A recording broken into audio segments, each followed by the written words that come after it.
Assalamualaikum warahmatullahi wabarakatuh.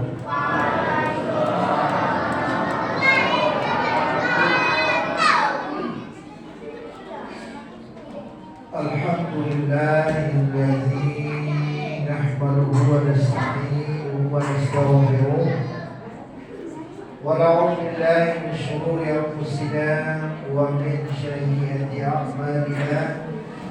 من يهد الله فلا مضل له ومن يضلل فلا هادي له أشهد أن لا إله إلا الله وحده لا شريك له وأشهد أن محمدا عبده ورسوله صلى الله عليه وسلم لا نبي بعده اللهم صل على سيدنا وحبيبنا وشفينا وذكرنا ومولانا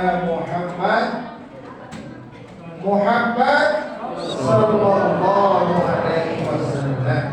Yang disambungkan supaya kita tidak dikatakan berdik kata Rasulullah. Nah, kita bersyukur kepada Allah. Alhamdulillah malam hari ini kita dapat hadir. Ini merupakan hidayah yang terbesar yang diberikan oleh Allah kepada kita. Kalau niatnya kuat, pasti kita sampai di masjid ini. Kalau niatnya kuat, Allah memberikan kekuatan. Kekuatan secara lahir dan kekuatan secara batin. Jika kita bisa melangkah dan menggoyangkan tangan kita sehingga kita bisa rukuk dan sujud di malam hari ini kepada Allah Subhanahu wa taala. Salam kita buat Nabi kita Muhammad sallallahu alaihi wasallam. Bapak dan Ibu yang dimuliakan oleh Allah Subhanahu wa taala. Nampaknya sudah lebih sekali kayaknya. Berapa hari Pak puasa kita? 10 hari. Ditambah malamnya sudah 11 hari.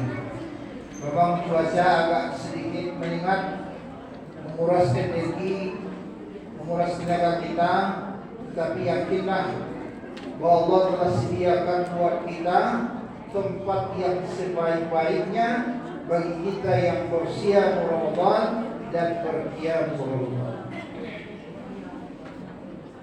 Ibu sudah masuk? Bu? Belum? Belum.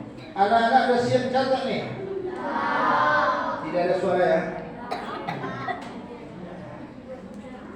Al-yawma akmaltu lakum dinakum wa atmamtu alaikum ni'mati wa raditu lakumul Islam dinan. Surah Al-Maidah ayat 2. Ayat ini merupakan ayat dari semua ayat dalam Al-Quran. Ayat ini yang terakhir turun. Kapan turunnya ayat ini? Ketika Rasulullah melakukan haji wada. Ini udah janji udah suara. Janji. Ada seorang sahabat Nabi yang menangis di belakang Rasulullah. Namanya Abu Bakar Siddiq. Kenapa dia menangis, Pak? Karena mendengar ayat ini. Sesuatu yang telah dicukupkan, sesuatu yang telah disempurnakan, maka tidak ada lagi yang lebih baik daripada hal yang cukup, daripada hal yang sudah sempurna. Maka habislah, maka disitulah batas yang diberikan dari Allah. Maka itu diberikan kepada Rasulullah SAW. Maka Abu Bakar Siddiq berpikir ini tak lama lagi Rasulullah Muhammad SAW akan meninggalkan kita. Itulah sedihnya Abu Bakar Siddiq karena mendengar ayat ini. Tapi malam hari ini bukan ini yang kita bahas. Yang kita bahas adalah ayat ini. Al-yawma akmaltu lakum dinakum.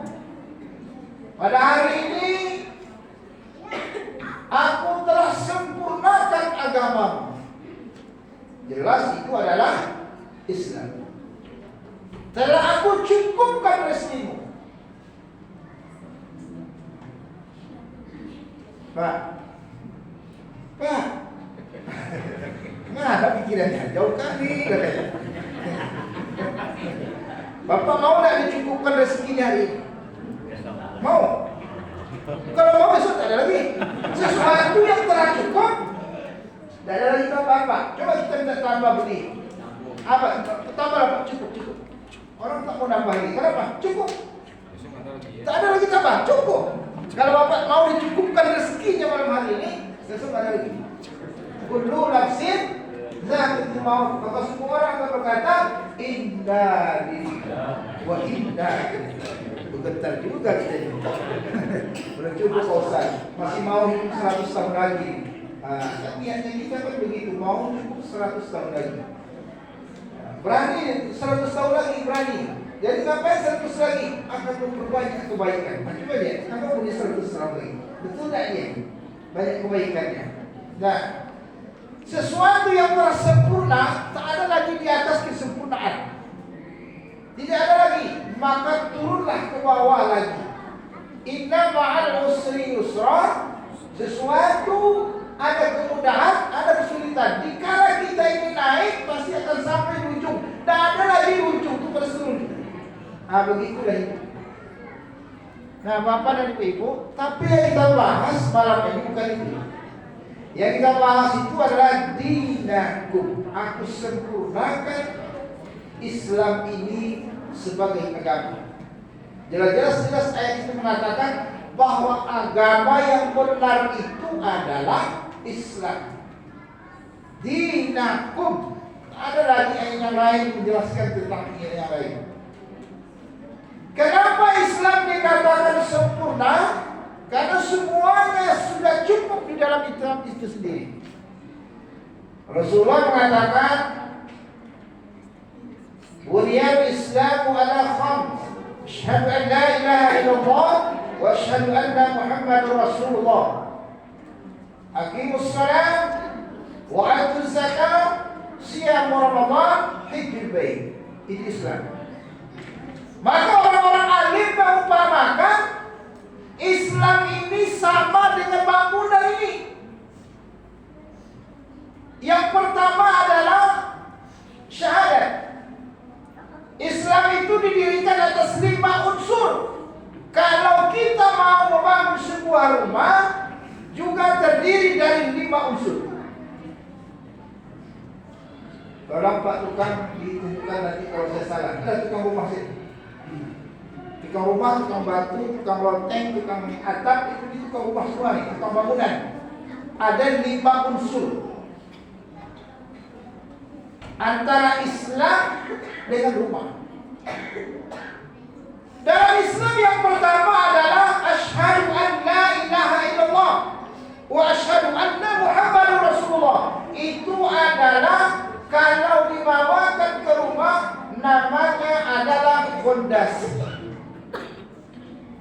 Kita kalau mau rumah, mau bikin rumah, yang pertama yang kita bangun itu fondasi.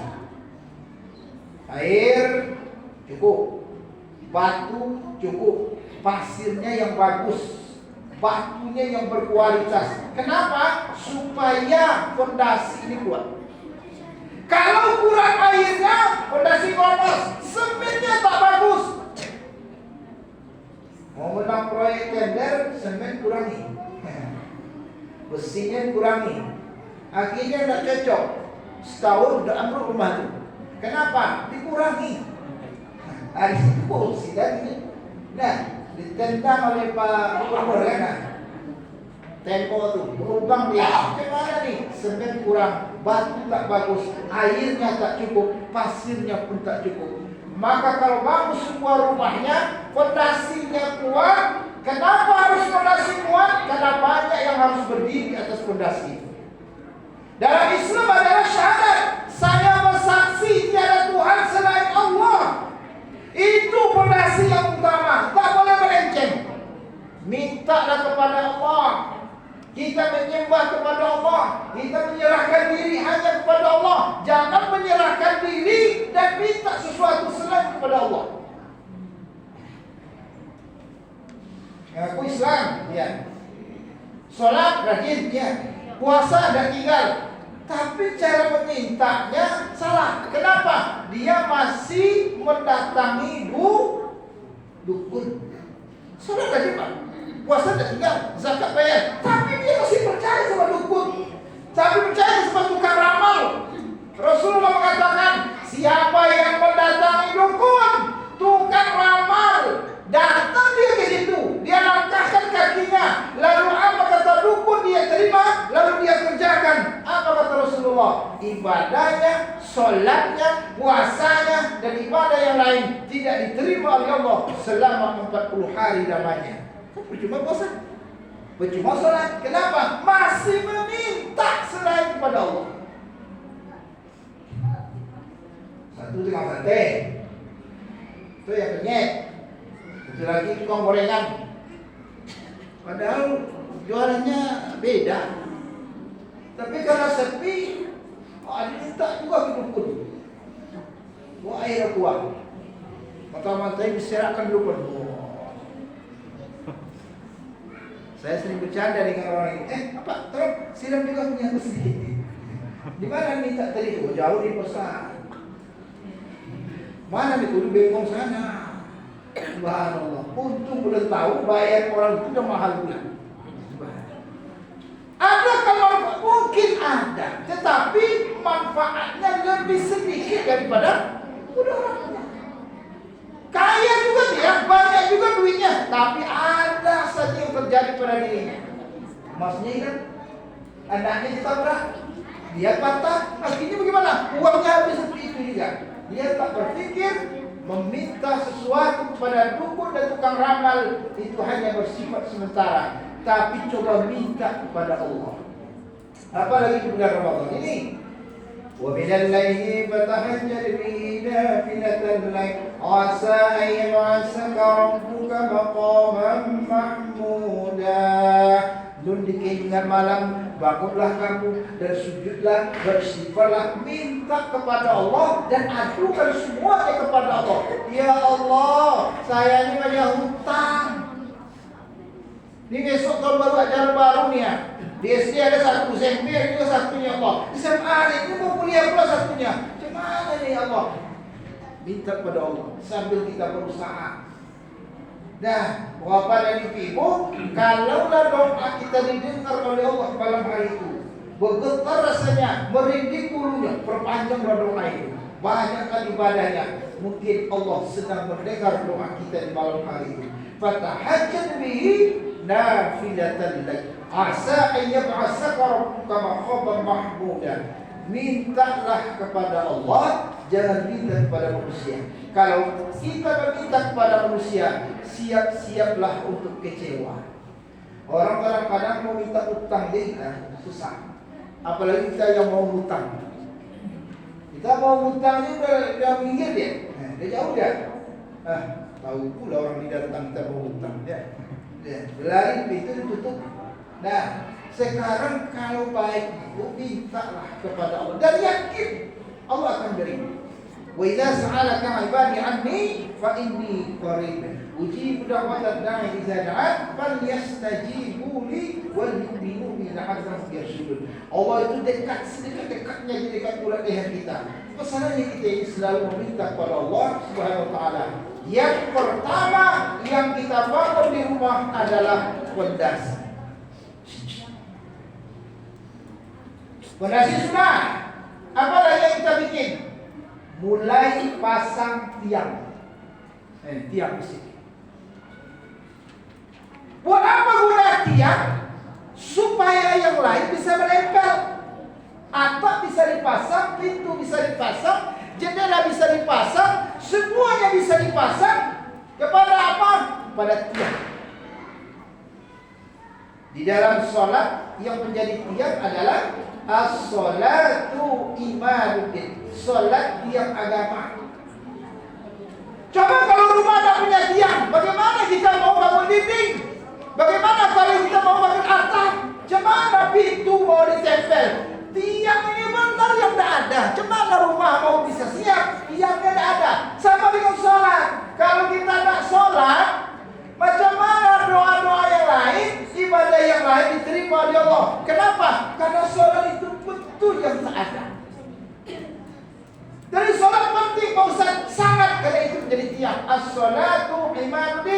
sholat tiang agama. Nah, itu sholat kita ini macam-macam nih. Nah, ada yang harian, ada yang mingguan, ada yang tahunan. Yang jengkel kan yang tahunan itu. Jengkel kan kita lihat. Sholat pas 2 kali setahun, Idul Fitri, sholat Idul Adha. Pakai sorban, pakai sejadah baru dari. Duduk paling depan pula. Takbirnya paling keras. Subhanallah. Padahal mesti perlu 2 kali itu. Nah, ada yang sholatnya harian. Kadang zuhur, maghrib bilang. Ya, maghrib bisa, isya tidur. Ya, subuh ketangkat, zuhurnya terbang. Aduh. Belum pulang namanya. Ada yang bergaya sedikit, sholat Jumat. Sholat Jumat itu main pula nih, sebelum paling depan pula. Nah, gaya bukan main, sarung baru. Ini kenapa nggak baru? Cuma sekali seminggu keluar ya. Masih main lah. Ini yang sholat tahunan ini. Nah, subhanallah. Ini yang dikatakan semua orang itu berhak untuk lebaran. Tapi tidak semua orang berhak beridul fitri. Yang berhak Idul Fitri ini kita. Mulai malam pertama sampai malam 30. Kita tarawih, kita witir, kita sholat yang lain. Berhak di Idul Fitri itu kita sholat. Tapi tidak semua orang bisa beridul fitri. Kenapa? Seminggu kemudian sholatnya dialihkan ke mall. Sholatnya dialihkan ke bandara. Sholatnya dialihkan ke pelabuhan. Hari raya ini tengah jalan. Tidak semua orang bisa beridul fitri. Tapi semua orang boleh berlebaran. Walaupun dia tak sholatnya, rajin dia sholat lebaran. Orang Islam juga boleh lebaran, boleh lebaran lah. Berlebaran boleh, siapa saja boleh berlebaran. Tapi tidak semua orang bisa beridul fitri. Nah, Bapak dan Ibu yang saya muliakan, tiangnya sudah. Apalagi yang kita bangun dalam sebuah rumah, mulai pasang dinding. Apa guna dinding dalam rumah? Supaya apa yang ada di luar rumah kita itu tidak bisa masuk ke dalam ruangan ini. Ada dinding yang membatasi rumah kita. Ular bisa, binatang yang lain, orang pun tidak bisa melihat isi rumah kita. Kenapa? Karena ada dinding.